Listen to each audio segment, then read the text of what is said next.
Good morning. This is Sam Dosa live from the UK. Well, today my co-host is Gary Stratfield and our legendary Sukhi Wahiwala, our guest. What else you need today is also a happy Independence Day to all my Indian brothers and sisters who are celebrating Independence Day. Well, my name is Sam Morning, Dosa. Sam. Good morning, Gary. Good morning, Siki. My name is Sam Good Dosa. morning. I'm a business coach and a mentor.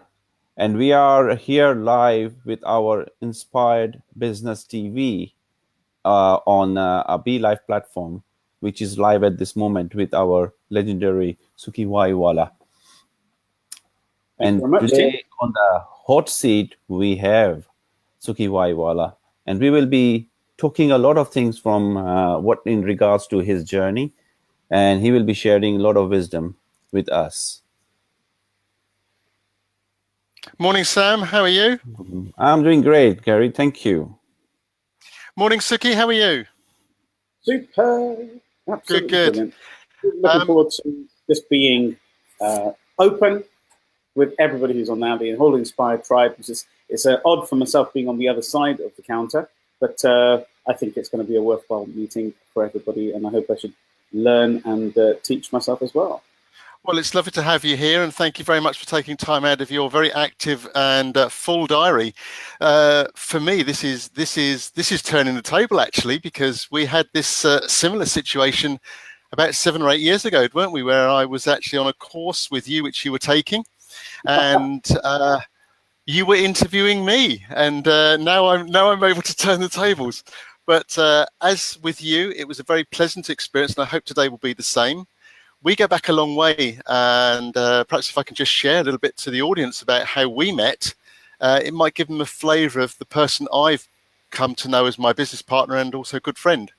As I say, we met many, many years ago at a training seminar where you were teaching coaching skills, but also with a flair to speaking skills particularly. We then lost contact, as many people in the audience may well know. We then lost contact and regained contact when I came and asked you to be a speaker at one of an events that I was organising with a group, and we then after that became mentee and mentor, and you helped me through some very complicated situations. And I think this is the bit that I really want to impress upon everybody: is your flair, the fact that you are able to get to the core crux of a problem before anybody actually realizes it is a problem to them.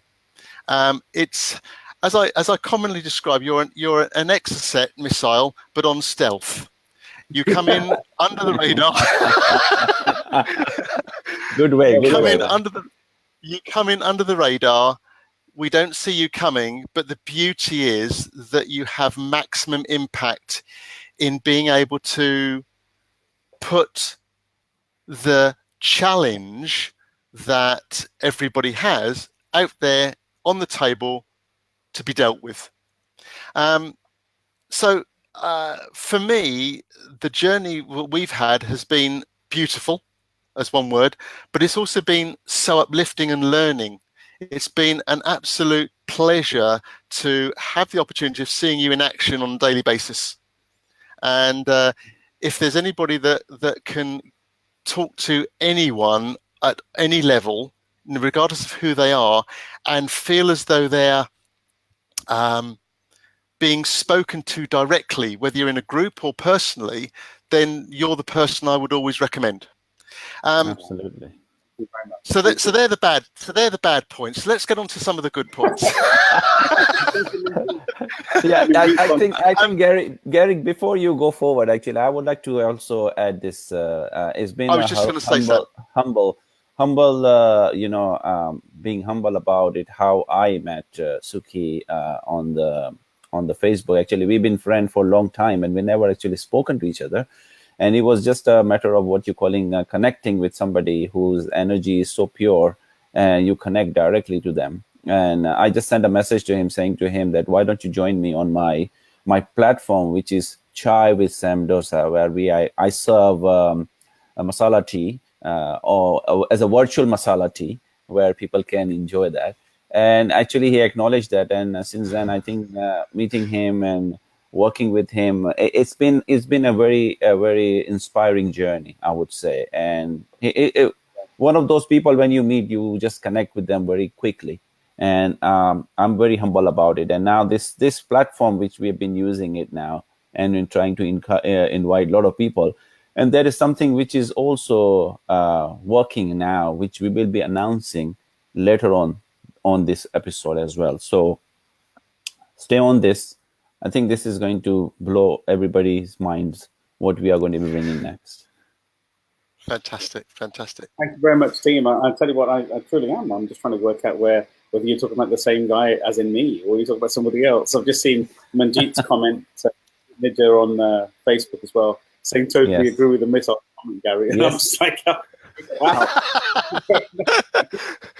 Well, we'll just leave it there then, shall we? A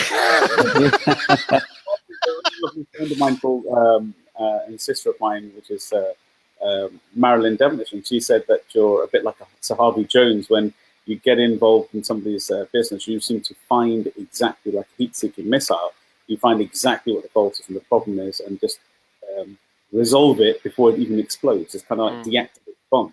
And you know, I'll be forever humbled by these words, and I do use the word humble quite a lot, and it just truly is the way that I live my life. If everybody does get to know me, if everybody does sort of reach out and speak to me, it's just wonderful. Well, back to you guys. I mean, we've got an hour together, right? Well, yes. Sam, I've got a question I'd love to ask Sukhi, because I think it's a question which I think will just start the ball rolling. Yeah. Sukhi, so many people get into business at various times in their lives. So what's been, or what was your first business, and how did you get into that, and what was the success that then enabled you or drew you to continue in business? That's a lovely question.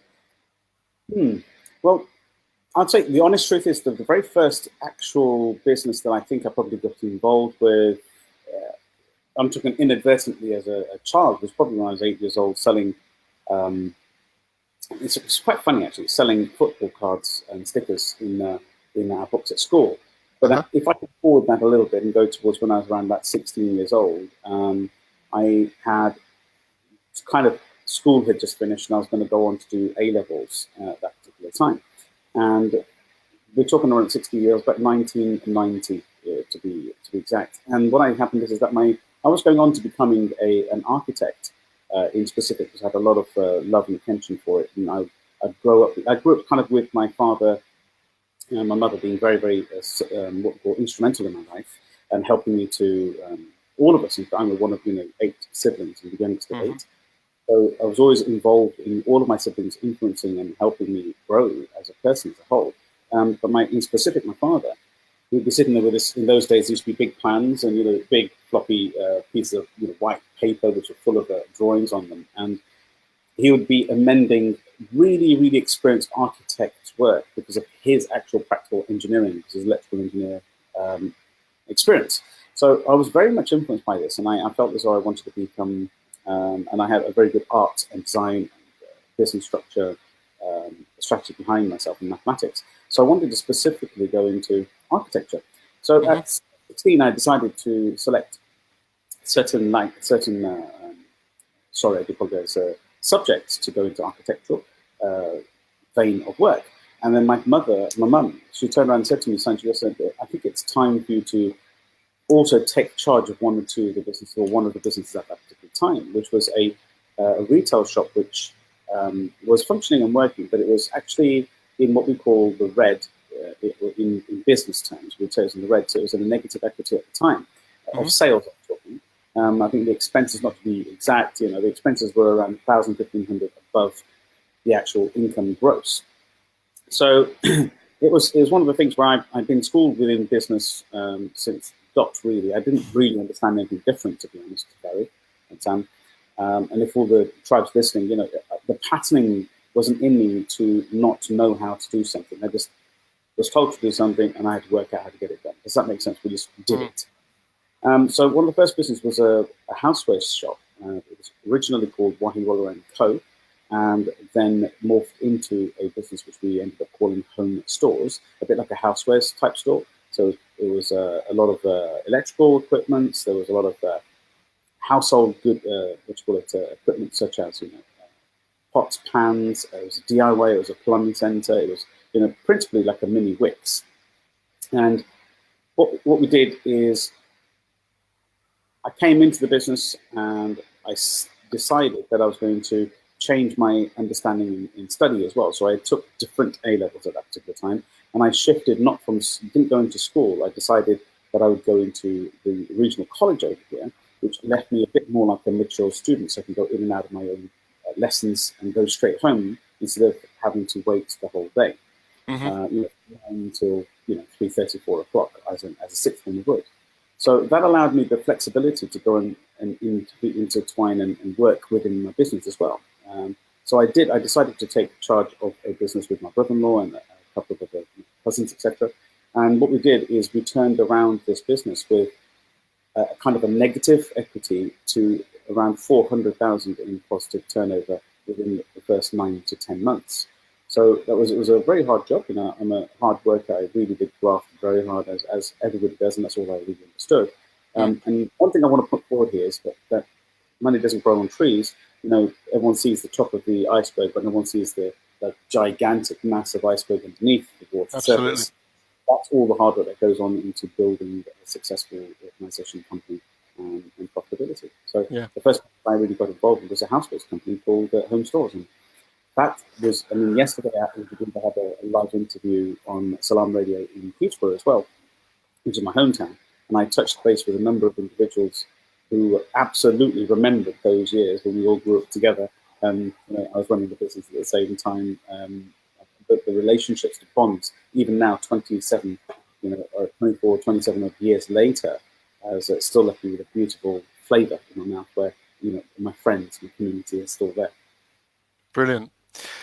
Thank you for that. And it's fascinating to hear that, because we learn from so many people, and with you and I in business, with the Business Boardroom, we hear so many people say and talk about that they're looking for mentors. They have people that they look up to that can help them in business. You've had a permanent mentor in both mum and dad, if they're happy for me to call them mum and dad, since the word go. So you've actually been programmed in business from the moment you came into daylight, as it were. Now, that would be such an opportunity and a blessing for so many people. However, I'm sure there are challenges that you faced despite having all these abilities behind you, and this dynasty, for example, of knowledge. So, what would you say has been your biggest challenge that's expanded your mind the most in your life so far? No, biggest challenge. I would say one of the ones that comes to mind now, because I don't think any one of us is humanly possible to say that we can remember exactly what about it. That's good.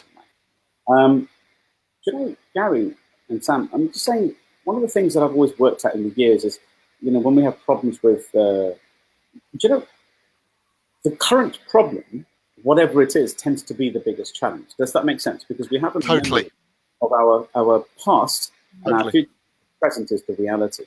So my suggestion would be is I'd remember one of my significant challenges in a moment, but I just want to bring some knowledge to the case if I can, where whoever's listening at any stage, the current challenge is the biggest challenge, trust me. And that's the one that we need to focus on to get past. So as I understand the way my mind sort of works really in an honest way, one of the first challenges that I faced, the first sort of significant challenge I think I faced, was actually getting a grasp of a business and actually realizing that this is it. This is my future. I want to make this work. Does that make sense? So it was actually engaging myself and taking life in its sincerity, in its reality, instead of daydreaming. Does that make sense? You know, when you're at school, you've got the opportunity to daydream a little bit. You can imagine, you can create, you can do all these sort of things. But when you're in business within yourself, somehow the buck has to stop with you. So one of the largest challenges that I faced was accepting, and I've not shared this ever, and I only share this because I've got my two brothers in yourselves, and it's the Inspired Tribe, which is a very personal. Thank you very much. Thank you. One of the first significant challenges I think I would have faced that would help everybody today was the fact that realization that this is real, that this is it, you know, that it's now or never. You know, those sort of moments that were probably the significant salient thoughts that I went through my brain at 16 and 17 years old, when I used to walk in and out of studies, go and do my lesson with, you know, Mr. Wynne, Mr. Thompson, and a number of other people. I would finish my study or my lesson with them, and then I'd make my way back to the business. And in some cases, I'd go off and go and get some stock as well. And it was very playful. Does that make sense? It was, go get some stock. I'm telling you, I have been, in my lunch hour, I have traveled from Peterborough to Leicester to pick up stock specifically for an order for that evening for a client, and then come back, drop it off to the store, and then end up back in the lesson. Must have been a long lunch hour. Well, you could call it lunch hour, but nudge, wink, wink, it was obviously longer than an hour. And back to Peterborough within that hour, can you? Of course not. Because I never. Were you on the spaceship or something? I wasn't speaking the slightest time. I don't know what it was. It was, you know, I'd be doing all those sort of things. And to be honest with yourself, I think the first challenge came about 6 months into this, when I started to think at that time, is this really what I want to do? And I'll tell you, it lasted about, I'm not joking, I think from my memory, the moment lasted maybe about 15 minutes, and that's all it did. Because I just have this nature, which is calling back on my parents, my genetics, my 7 generations within business, and really being the younger of 7 other siblings, so 8 in total. I always had an elder brother, sister, somebody that I could look up to who was doing something. Does that make sense? And there was nobody, there was no couch potatoes. No one sat at home. There wasn't a culture to watch TV and hang out. And that still is my vibration today. And I'm not really a couch potato. I find it very hard to get into cereals and anything that holds my attention for a long period of time on TV, unless it's a documentary. So for myself, it was basically when the penny dropped, we call it a conscious moment, you know, when you have that little pinch and you start thinking, am I actually awake? Am I asleep? And it was a very quick moment I had. I can remember being in the shop, and I haven't shared this before, I told you before. I was in the shop, and I was in my office at the time on Cromwell Road, and the shop itself was shut, the shutters were down, and everyone was sitting inside there, and I was doing some paperwork. And it was a moment of, I think it was around 2000, I think it was, sorry, not 2000, I apologize, 1990, sort of mid-1990 towards the end. And I sort of sat there, and I had this moment with myself. It was just me in the shop, the whole store, everyone had gone, and I was doing some paperwork, and I sat there thinking to myself, God, this is exciting, but it's also frightening.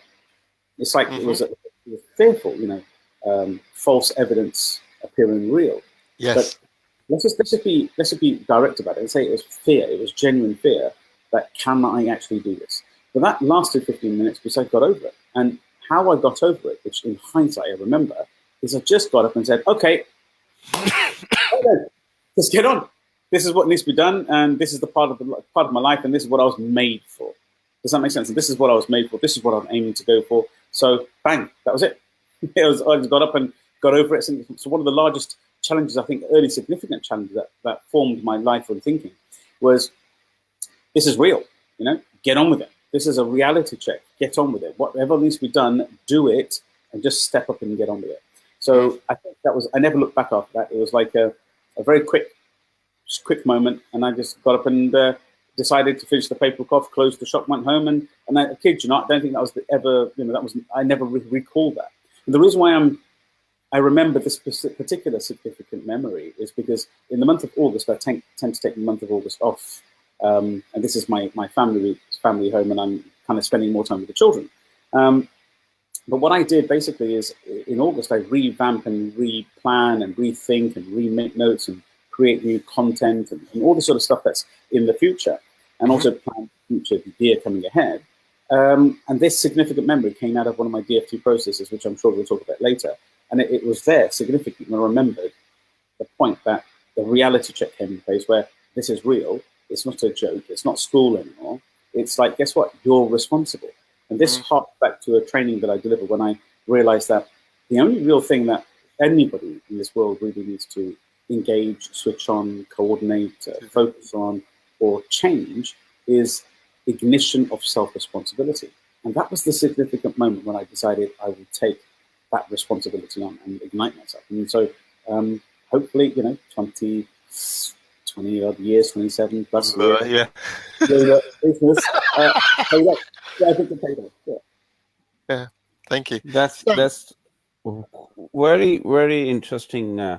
Before we, this is fair enough for our audience to hear the journey, what you have been through, the challenges, and also the achievement. I would like to understand, or my audience would like to understand, what you can offer. What are your offering in terms of business upliftment? Because there are a lot of people who are going to be listening to this our session in so many groups. There are property management. There are people who are running their businesses. They are running their multi-billion-dollar businesses and everything.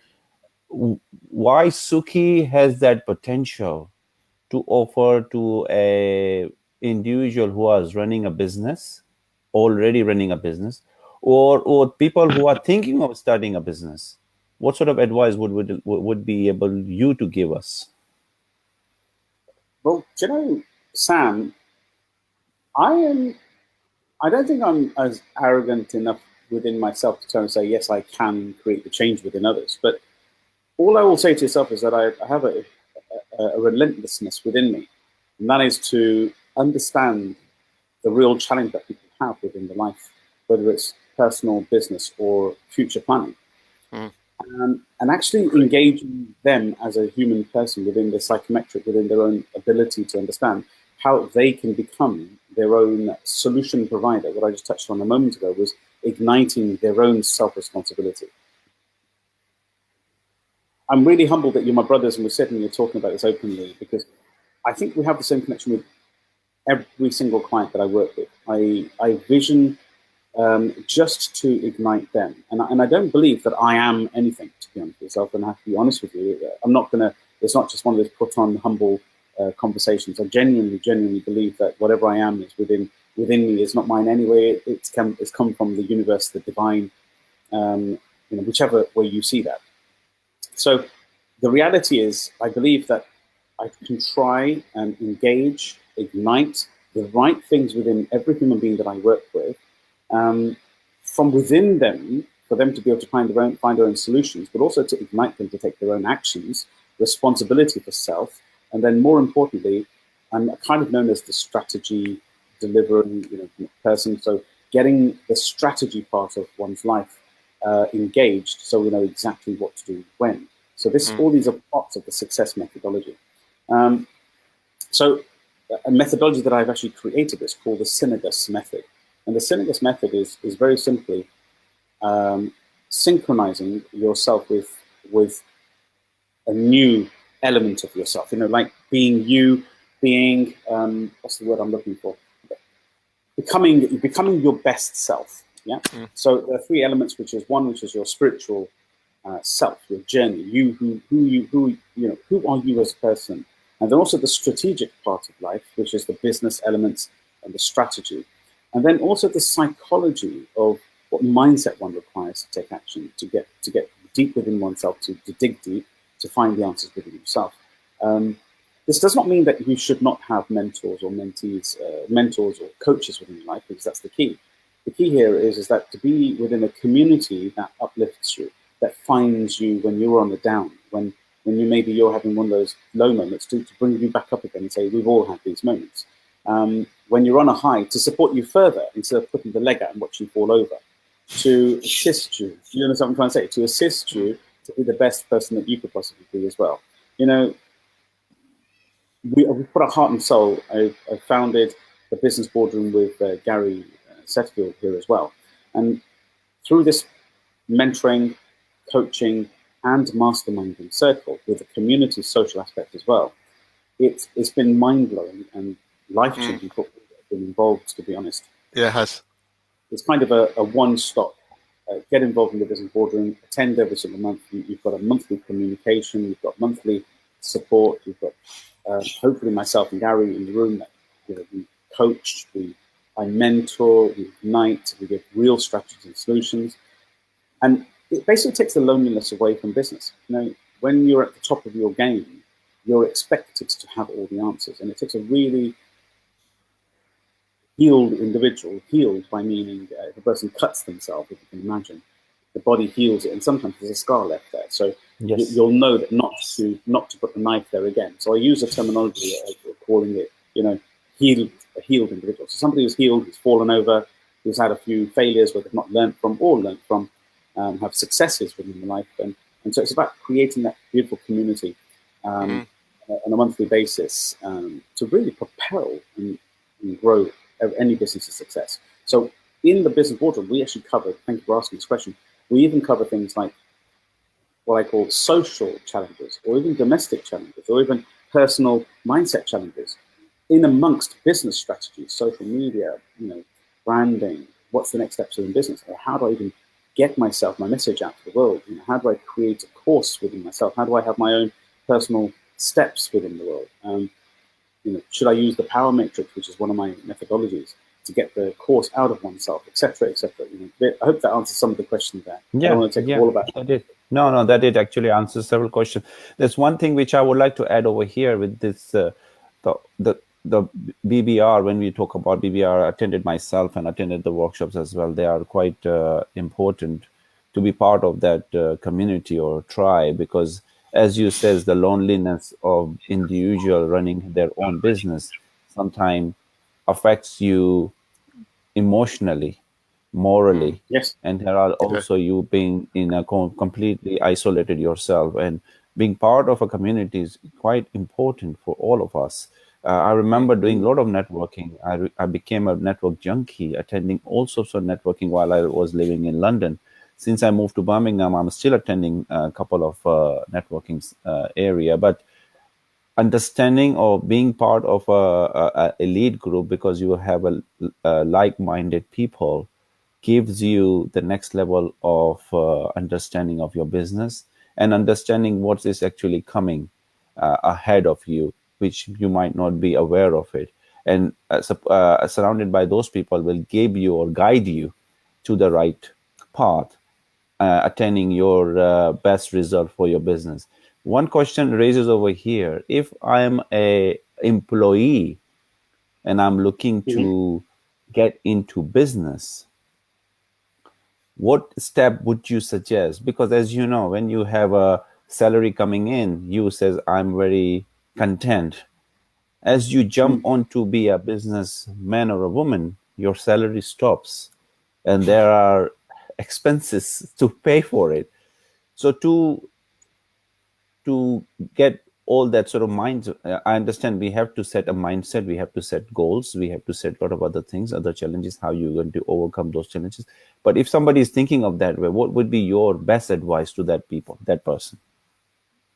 amazing. So if any of our Inspired Tribe are actually thinking of coming out of being in employment into their own business, the first few things that we've got to understand with respect is actually being in business for yourself the right thing? Because there are many trainers and educators on the planet. By no means do I mean anything less of them or pull myself into a stronger position. I can only say from my own truth, and my own truth is quite extensive when it comes to helping individuals. Best part of nearly 13,000 hours of training and education, one-to-one group training. So the reality is that business isn't for everybody unless they truly understand their own pros and cons, their benefits, their traits, so psychometrically understand themselves. So unless they really have unlocked themselves by knowing who they are, and then, and only then, can they be effective within business. I'll explain what I mean by this. That you can't Please. you can't be in business. Sometimes if your psychometric is what we classify as a high I nature, it doesn't necessarily mean an I nature is somebody who's an influencer, who's out and about, who is an amazing attractor, a social being, connected to human beings, loves talking, is the fun of the family, center of attraction. They love to start things. They love variety, adventure, fun, and they're focused on this as the primary in their life. It doesn't necessarily mean that business is right for them. It could well be that if they became their own boss, they may end up waking up later in the morning. They may end up not having a schedule. They may go into this freedom flow of deciding to wake up whenever they want, do business whenever they want, sleep later, wake up later. All these sort of things come into place. So sometimes if you don't know your challenges or your strengths or your weaknesses, what happens is that your actual ability to be self-responsible is diminished. So you actually start focusing on just being free as opposed to actually running the business, because running the business still requires a sincere amount of dedication and focus. Now, some of the listeners here might find themselves in a position where they've had a little bit of a challenge where, they had the money, they've saved up some money within a business, by working in employment, and they've ended up having 20, 30, 50,000 pounds, and then gone and become a business runner or an owner themselves, maybe as a coach, maybe as a therapist, maybe as a completely new a restaurant or a shop owner, and they've moved themselves into a field of the unknown, but they also have a cushion of the savings. But what happens is the savings deplete very quickly if you don't exactly know what you're doing. So if your mindset is of not knowing exactly which harbour you're making for, as Seneca says, if a man meaning mankind, if a man does not know which harbour he is making for, no wind is the right wind. What happens is that even if you find yourself punting at business as opposed to actually making qualified educational decisions or qualified sales decisions, and actually progressing your business, what happens is we end up getting, I've seen this from people, you get stuck into this loop of doing things which you think is the right thing to do, as opposed to knowing exactly where you're going, like knowing who your avatar is, who your client base is. So what happens is, why am I talking about this? Because it depletes finances. It creates a void in your cash flow. So very quickly, what will happen is the person finds themselves coming from an employed, stable, secure position into a volatile position where the sales are not necessarily there, but they are spending to educate themselves, to establish themselves, to position themselves. Not in vain, by the way, because we need all of these educations. Does that make sense? But then the fear sets in, and they get to a stage where the finances are depleting so fast because they're not really clear on their mission or the purpose of where they're going. Now, if you're in business or if you're going to go into business, one of the key things one needs to happen, or wants to focus on, is you have to get clear on your business. It has to be clear. You need to know who your avatar is. What is my real offering? So I always quote to people who are actually in business, which I'll talk about just in a second. There are 5 steps which I think we need to be very aware of.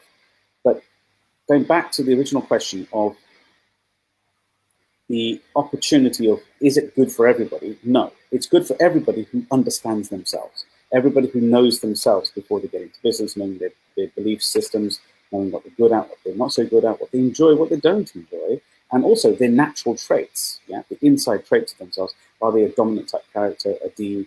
Are they a person who's fast thinking and just self-purpose? Are they an influencer? Are they somebody who thinks about themselves in a fun light and they want to be helpful to everybody, can't say no, sometimes bad time management? Are they an S for stability person? Are they a person who looks for security, stability, regularity of income? Because then business can be quite daunting for that type of energy. Are they caring, etc.? Or are they a C, compliant, conscientious individual where they think things through in plans? And sometimes when you jump from being an employee to a self-employed individual, the plan doesn't necessarily go in accordance to plan. So these are the things that one should know. One of the strongest things I will share to everybody is please, please, please be aware of yourself. Get involved in a community like the Inspired Business Club or the Business Boardroom, which I think it's just mind-blowingly good. Even though we've counted it ourselves, but I've got to tell you, we've thought of every single element that helps people. Keeping them in a community that keeps them moving forward. You make friends that are all people who are going the same direction as yourself. But more importantly, I think I bring some light or some energy to the discussion as well. Absolutely. Where thank you, which we give strategy and structure and real mentoring of having been there before. So saving a lot of money, saving a lot of time, toil, troubles, and that sort of thing. So going back to, if you would like me to, I would say the key element would be that you need to learn yourself even before you make that jump. So let's say a person does know themselves and they're about to make the jump, they've got some finances ready, and they're going to come from employment into business. One of the key things they should also understand is business as a whole can be started off part-time. That does not mean a part-time business will be successful. Like I said, it can be started off part-time. So you can start to dedicate through time management. You can dedicate certain hours towards building this new business, which allows an individual to hedge their bets, in essence. So, for example, they're not necessarily just stopping an income completely and they're jumping straight ship and getting involved. At one stage, they will have to commit, but they can build up a small portfolio of testing the business and make sales. So, for example, if they're a coach, they could slowly increase, maybe helping the customer, getting some client base and bringing some cash flow in to a certain level where my advice would always be to a level where they can cover their home costs. Yes. And home costs aren't their ideal income. That's not what I'm talking about. I'm talking about home cost, which is where they've hit their bare minimum that they require within the secondary business idea. The moment they hit that, they can now safely eject themselves from an employed position and jump full time and really make this function and work as a business. So that's the kind of thing I would advise. Never jump without having the income sort of covering your home costs. Learn get very clear. And then there's also 4 steps, or 4 or 5 steps, which probably other trainers don't want to hear, but it's the deadly truth. So if you'd like me, I can cover that as well. Well, we will. I think we will cover that in a second.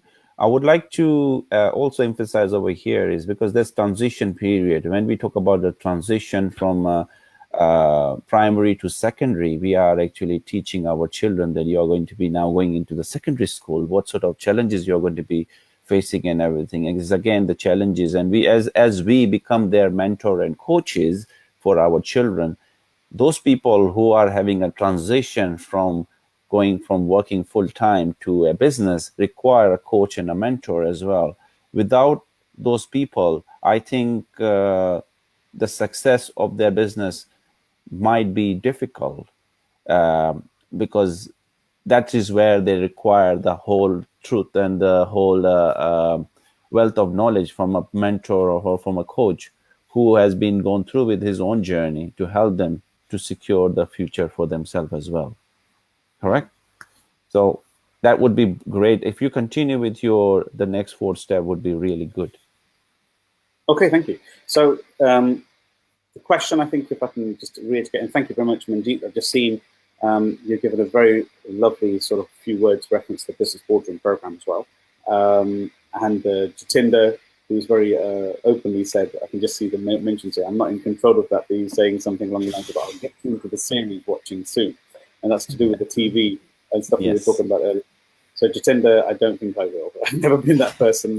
We've tried for years. It's not worked. We're getting there. Okay, so going back to the situation, I'm going to give you a secret here, where if you're actually out there trying to, any of you Inspired Tribe actually want to start and run your own business, firstly, you can come and actually have a talk to myself, Gary, Sam, whoever, and get some information on how to make that jump or get some directives and some planning. But you can also have a taster within the Business Boardroom, which allows you to sit with us and you can go through a framework that allows you to step up and plan your way forward to get completely razor clear. Now, one more thing that I'm going to share, in my opinion, there's kind of 4 steps within business which are very important. There are many more, to be really utterly honest with yourself. There's actually 14, because I've written 14 steps within the business progressions. And I think that will continue, because as I identify more channels and more avenues within the business growth and challenges people face, I'll add another method to it as well, another step. For the first 3 or 4, I'm going to go 5. I'll go through 5 if I may, are very important. Now, there are 3 hidden steps that every coach, consultant within business doesn't really like to talk about. And that's because they're not really going to earn any money for them. So I'm going to openly share these with yourself. Step one, 100%, is what we call the clarity step. You have to go through a clarity program or a clarity understanding of a plan for your business, your avatar, who's your successive product, how many products you sell, what your costs are. But more importantly, actually understand what your product is within itself and actually get a real clarity of this is exactly what I'm selling. This is the solution. This is the problem. And this is how I'm going to resolve it. Does that make sense? So getting really, really sharp. Whether that's selling widgets online, it makes no difference, or whether that's actually helping people within the consultancy or helping them in coaching. But actually really get very clear on the problem, the challenge at hand, and then how your solution, how you are going to resolve that solution. So step one is to and it should be pen on paper time. This is when you're drawing it out and you're writing it out. And if you would like to, if you look at, I'm not Sam, if you can find the link and share it in here, it'd be lovely. Or Jatinder's past the laugh out loud, please put the link to the TED talk that I've done. In there, I cover 7 steps of DFT, and we'll talk, I'm sure, about it later. But DFT, which is daily focused time, allows you to get ultra clear. Most of my mentees and people who aren't even working with me but still know me, they'll say, I DFT this aspect or I DFT this challenge.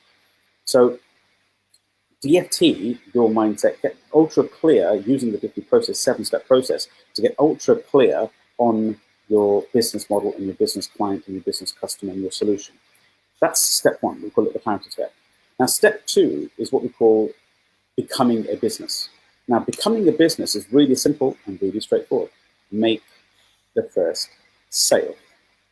So, if you're a coffee shop, the moment you are very clear that I'm a coffee shop, I'm going to open up on a high street, I'm going to charge £3 for my coffee, and I'm going to charge £1 for a Bolton, croissant. But the moment you actually make that first sale, only then are you actually a business. Does that make sense? So the step 2 is to get very clear on understanding that if I'm offering a coffee to somebody, the only time I'm actually truly in a business is up until then it's an idea in my head. The only time I'm truly in a business is when I turn around and say, this is £3, and somebody says, I will buy that product from you for £3, and I give them an exchange consideration. Does that make sense? So we offer, exchange, and consideration. A contract is taking place where I've actually got £3 and I've just handed over some coffee. I am now in business. Does that make sense? So that's step 2. Now, step 3 is what we call target. It's the target step. This is when we look at our business now and we turn around, before we actually turn around and say, wow, I'm in business, I can start spending money and things of that sort of nature. We actually sit, before excessive expenses, we turn around and we look at what is the actual amount of money that I require in my bank to be stable, to be able to stand up and put some concessive planning, marketing, advertising, design work, etc. into the system. And most cases, it's either £5,000 or even £10,000. Now, this does not mean start to spend the money as it comes in to build a website, to build SEO traffic, to build leaflets and stuff. It means just keep repeating what you have just done until you hit a target turnover. So it's about the target stage. This is hit 10,000. That's all you want to do. You want to sell another coffee to somebody else who wants a coffee for £3, and off you go again. And here's another coffee, and here's another coffee, and you repeat and rinse, repeat and rinse. Does that make sense? So these first 3 steps, no one really talks about. And I'm proud to say that we've broken the mold for the last 5 years and got people on their positioning.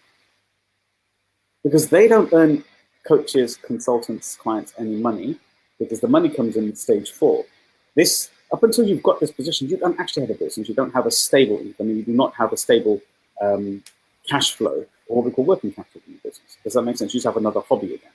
So by hitting your target, let's say 10,000, you now have a business that you can think about. This also means during this first 3 stages, you're not in a position where you're paying yourself high salaries. I have to be very clear about this. That's why the first 3 stages are what we call lean stages. Now, here is where the business consultant really thrives. In step 4, we start to look at the business and we start to evolve it, which is called the evolution stage. And this is when we start to think about what is it within the business that we can do easier, better? How can we serve our current client base, because we've already got some customers now, due to the fact we've hit a target price point? How can we serve them better? What is the thing that we can do that's going to stand us out of the crowd? Does that make sense? So here's where we can start to evolve the business and slightly modify it and put some things and maybe sharpen up the branding, maybe redo the slogan, maybe start to advertise in certain key areas. But this is only after the first three stages. The problem comes that a lot of our industry, within this business industry, we try to teach people, well, I don't, and nor does the business ordinary you, Sam, but other individuals out there, which I don't mean I'm better or worse than them, please do accept my apology in advance. It means that there are individuals out there who are training people to jump straight into stage 4 by looking at their branding, structure, and stuff before they've even made a penny. Does that make sense? So this is not how. Stage 4 is only then when you start to rebrand yourself and look at where you're going, the environment, and being somewhere specific. Stage 5, can I go into that, which is the final stage I want to talk about today? There's too many, there's 14 plus. Stage 5 is when you start to amend, adapt, redirect the business. So it's basically what we call the modification and stage. So this is when you start making streamlining actions. Sort of like, how can we get a better price delivery? Can we offer a quicker next day delivery or even same day delivery? Can we have somebody holding our stock? Semi-automations, but not full automations. And then step 6 goes to automation, and step 7 goes into what we call drop shipping or outsourcing. But people earn more money in those environments, so they try to prematurely advise people in business to get into those stages. I hope that's helpful. So stage 1, get very clear. Stage 2 is what the repeat, the rinse, just make that first sale turn into a business. And stage 3 is target. Hit that target sale. Then, and only then, you look at modification, evolution of the business, and then you look at refining the business. Does that make sense? So, hope that's helpful. Amazing. Sukhi, amazing. Yeah, those were the words I was going to use. So absolutely amazing. I had a question I was going to ask earlier on about what single piece of advice would you give? I think you've quadrupled that question. You've given more pieces of advice than I could ever have asked you to give in one sitting. So thank you for that. We've got just over 10 minutes. There are two things I'd love to know.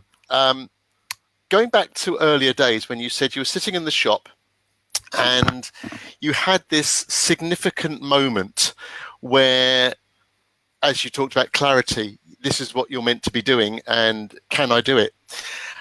I'd like to go back a bit further than that and ask you, as a child, from childhood memories, what's the one piece of advice? Because you've mentioned that, Dad and Mum have instilled in you, keep going, keep pushing, there's nothing that can't be overcome. What other childhood memory piece of advice has held you in good stead as an adult?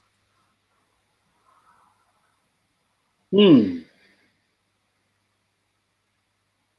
a childhood.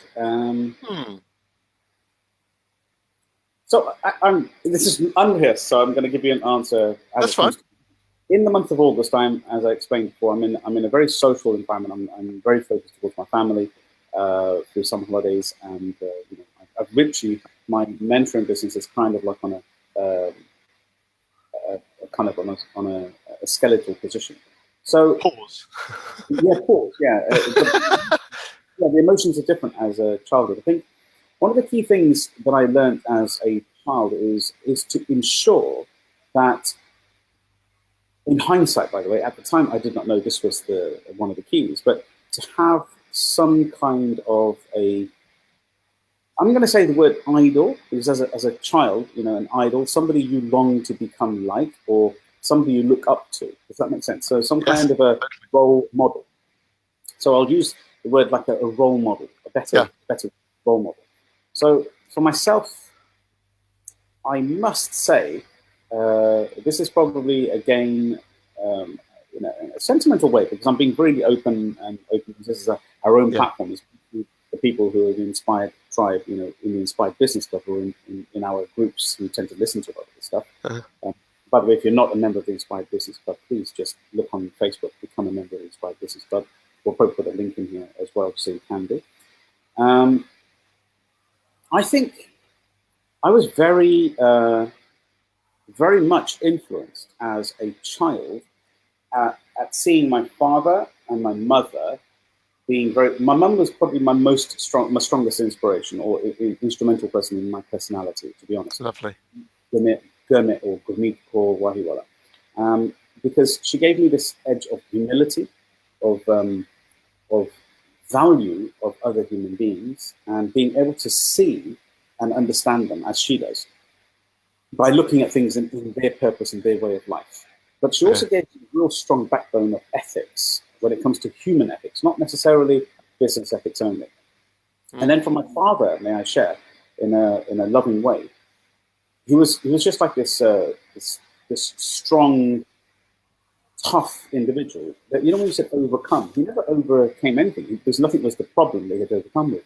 He was just get on with it, get on with that, get on with this, get this. He was a doer. He has an old methodology, which is a proverb from India and Pakistan, the whole Southern Asian: do today's work today, don't leave it till tomorrow. But my father had modified that and said, no, don't do today's work for today.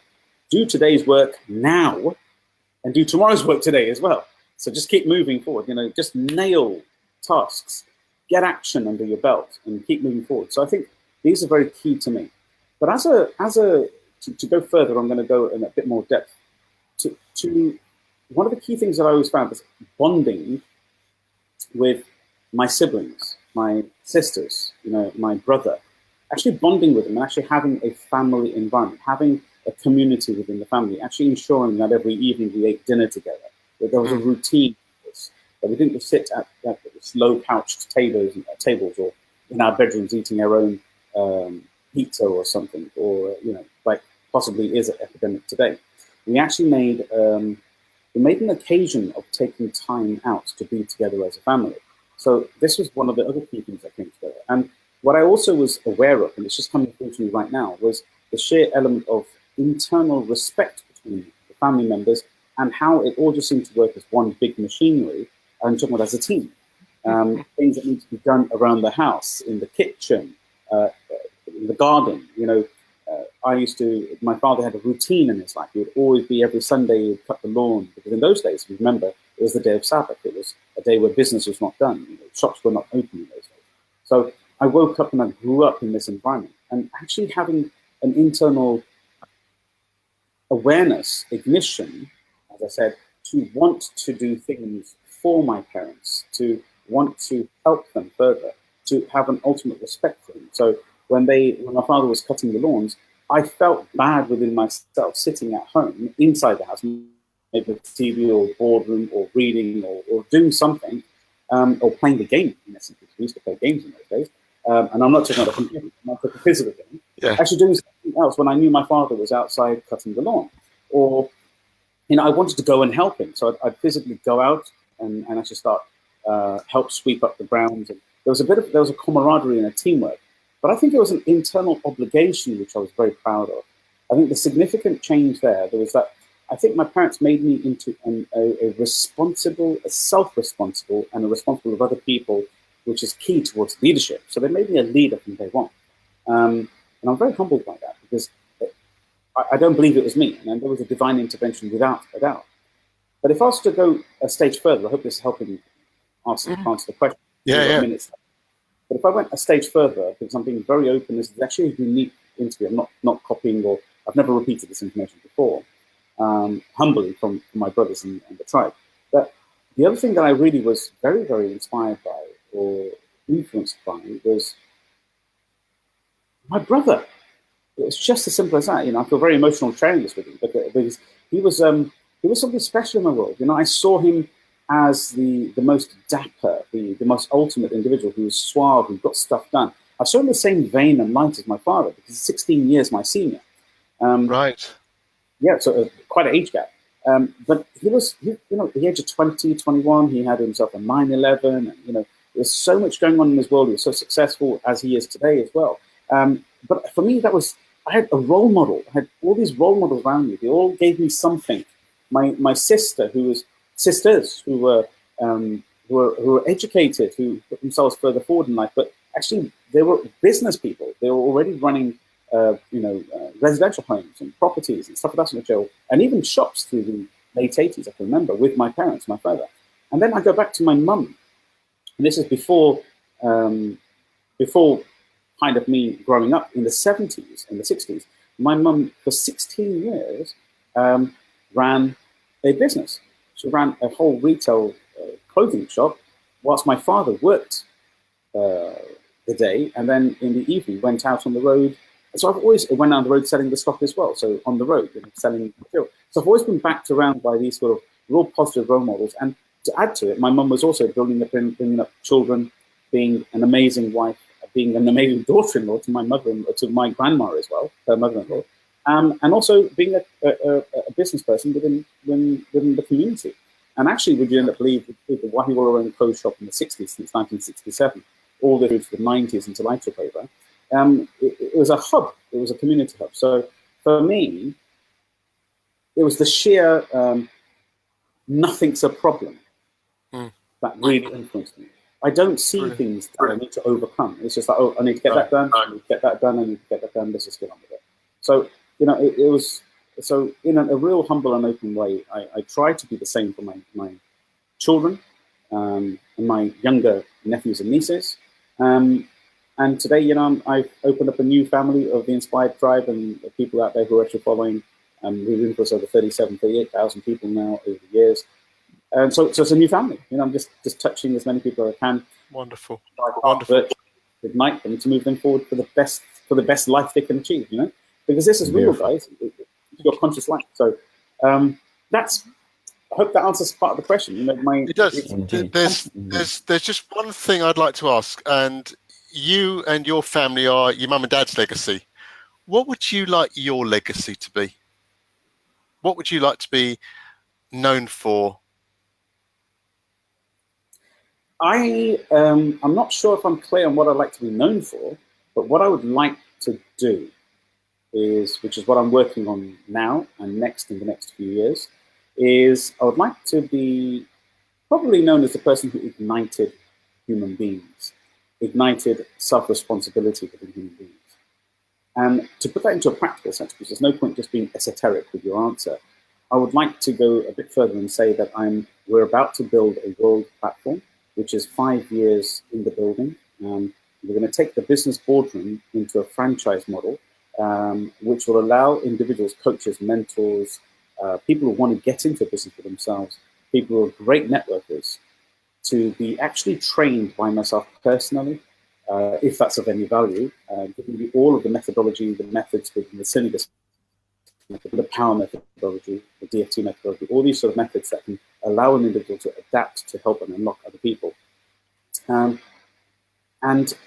we're about to create one big business family that's actually going to be people being ignited for the best that they can bring to the world, and to giving them the opportunity to take the business boardroom in their own hands and have their own business boardrooms with a real income. So if it was something that I'd like to be leaving on this planet, I would say I'd love to leave a positive memory in the hearts of everyone that I meet in some way to ignite them. And again, not morbid, please understand when I talk about death, I don't talk about it in a morbid way. I'd love to be remembered, at least when somebody says that, that was the person who helped myself, my granddad, my child, some of them lines are, to be the best potential and bring them to their own successes. So that's Brilliant. Probably a full message I want people to inspire others, a positive change in other people's worlds. Thank you. Sam, can I bring you in now? Because I know we've come to the end of our fascinating interview. Yes. Sam, anything you want to add? Oh, fantastic. Thanks, Thank you, Sukhi. Thank you, Gary, for being very proactive in asking amazing questions to Sukhi. And Sukhi been legendary to giving answers from depth of his knowledge and being humble about it, sharing his wisdom with us. This episode, which we have done, is going to be on YouTube channel, which is going to be www.inspired-business.tv. So look out for that, and we will be circulating this more on social media. So look for that as well. And if there are any questions regards to this episode or our previous episode, please do not hesitate to contact myself, Sukhi, or Gary. We are here to help as many people. Everybody has a mission. Sukhi got a mission to inspire more than million people. We are all actually part of this tribe, and we are working towards that, achieving that goal for all of us and for him. So please do share and share this interview. If you are inspired by this interview, please get in touch with us and watch out this space. Something big is coming next, which we will be sharing with you very soon. So for right now, I would say thank you very much, Sukhi. Thank you very much, Gary, for being very generous, and Sukhi being Thank you, very Sam. generous as well. And for now, we'll say goodbye and have a fantastic day. Before I go, I have to remind everybody who are in London and would like to see Sukhi, meet him, and also Gary. They are going to be in Shepherd's Bush. Is that correct, Sukhi? Westfield? Yeah. Okay, so we're going to be tonight, just to let you know, we have a social event which is called the Inspired Dinner Club.